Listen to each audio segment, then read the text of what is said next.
राधे राधे दोस्तों, आज का वीडियो भगत सिंह की असफलता से सफलता की प्रेरणादायक कहानी से जुड़ा हुआ है।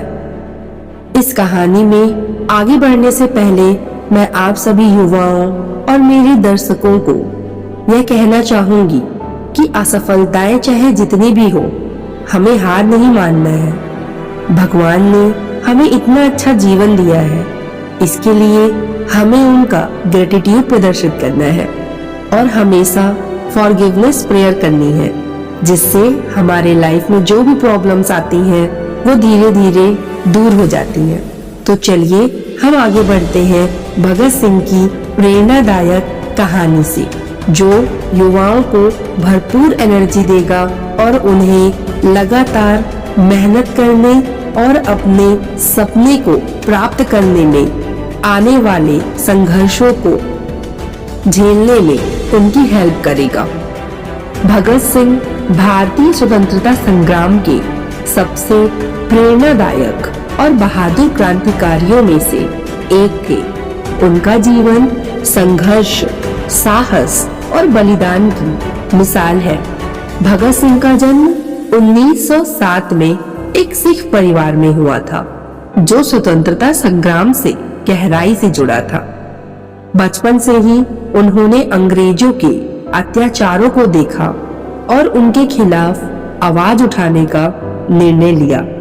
भगत सिंह का जीवन कई असफलताओं से भरा था।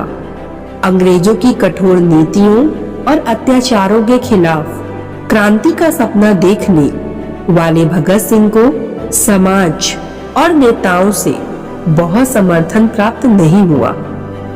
उनके क्रांतिकारी विचारों के कारण उन्हें कई बार गिरफ्तार तक किया गया। 1928 में उन्होंने लाला लाजपत राय की मौत का बदला लेने के लिए सैंडर्स पर हमला किया, लेकिन वह सफल नहीं हो पाए।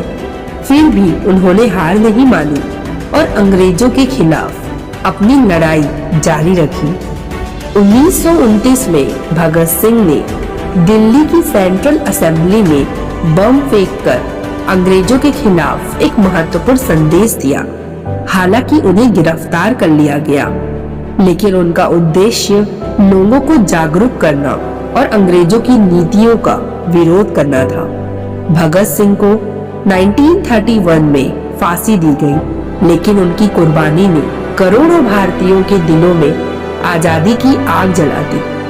भगत सिंह की असफलताएं उनके साहस को रोक नहीं पाई और उनका नाम आज भी भारतीय स्वतंत्रता संग्राम के इतिहास में सुनहरे अक्षरों में लिखा जाता है। उनकी कहानी यह सिखाती है कि असफलताएं केवल सफलता की दिशा में एक कदम होती है। इस कहानी से हमें यही संदेश मिलता है कि हमारे सामने चाहे कितनी भी असफलताएं, संघर्ष आ जाए, लेकिन हमें हार नहीं मानना है। भले ही हम बार बार असफल हो, हमें खड़े होना है और फिर से स्टार्ट करना है। यह कहानी हमें सिखाती है कि हमारे क्रांतिकारियों ने अपना जीवन हमारे भारत देश को आजाद कराने के लिए न्योछावर कर दिया है। तो हम सब युवाओं को जाति, पाति, धर्म, ऊंच नीच, गरीबी, अमीरी, इन सब को ध्यान में ना रखते हुए केवल एक चीज को ध्यान में रखना चाहिए, भारतीय, अर्थात हम सब भारतीय हैं, चाहे हम किसी भी जाति के हों, धर्म के हों, नस्ल के हों। हमारा केवल एक ही आइडेंटिटी है, भारतीय। इसे ध्यान में रखकर आगे बढ़ना है और हमेशा पॉजिटिव सोचना है और पॉजिटिव बोलना है। फिर आपको सफलता जरूर मिलेगी। सफलता केवल कागजों में नहीं, आपके जीवन में दिखेगी। राधे राधे।